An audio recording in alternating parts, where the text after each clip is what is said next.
हम लोग आहत हुए हैं और हम लोगों को संदेह पहले भी था कि ये भाजपा के लोग किसी भी हालत में आरक्षण को रोकने का काम करेंगे। और हम लोग शुरू तौर से ही कहते रहे, चुनाव में भी हम लोगों ने कहा था कि भाई ये बीजेपी के जो लोग हैं ये आरक्षण विरोधी लोग हैं। आप लोगों को पता होगा कि हम लोग जाति आधारित गणना जब कराई थी तभी बीजेपी के लोगों ने इसी तरीके से कोर्ट में PIL वगैरह करा के रुकवाने का प्रयास किया।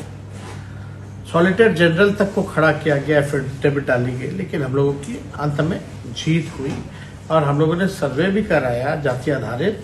और उसके बाद 75% आरक्षण जो है पिछड़ों का, अति पिछड़ों का, दलित आदिवासियों का हम लोगों ने बढ़ाया और EWS एज 10% हम लोगों ने छोड़ा।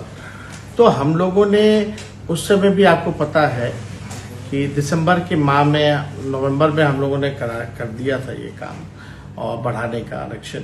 और दिसंबर में हम लोगों ने भी कैबिनेट में, हम लोग की जो महागठबंधन का जो कैबिनेट था, हम लोगों ने भारत सरकार को भी हम लोगों ने रिक्वेस्ट किया था। उसके बाद हम विजय चौधरी वगैरह सब लोग बैठ के प्रेस कॉन्फ्रेंस भी किए थे कि भाई इसको शेड्यूल 9 में जो है डाल दिया जाए ताकि ये सुरक्षित रहे तमिलनाडु के तर्ज पर। लेकिन तब से अब तक 6 महीने हो गए हैं, भाजपा और केंद्र सरकार ने अब तक इस काम को पूरा नहीं किया। और हमको पता नहीं क्यों माननीय मुख्यमंत्री जी अब चुप्पी साधे हुए।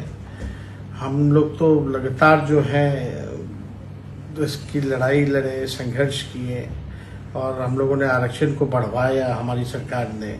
और बीजेपी के आते ही आप देखिए किस हिसाब से आरक्षण को समाप्त करने का प्रयास किया जा रहा है।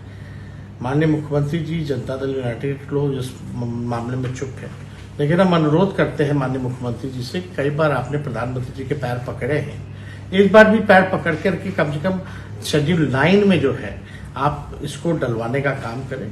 अगर नहीं हो तो हम प्रस्ताव भी देना चाहते हैं कि सर्वदलीय लोग जो है, बिहार के लोग, वो जाके प्रधानमंत्री से जाकर के मिले और मिल करके जो है इसको अनुच्छेद 9 में जो है हम लोग डलवाने का काम करें।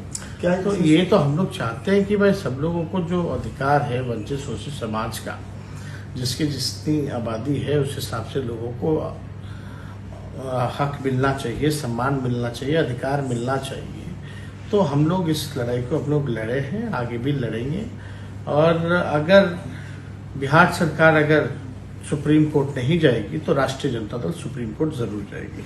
क्या मुख्यमंत्री से आप बात करके सर्वदलीय बैठक या प्रधानमंत्री से मिलने की भी कोई ऐसा सोच रहे हैं?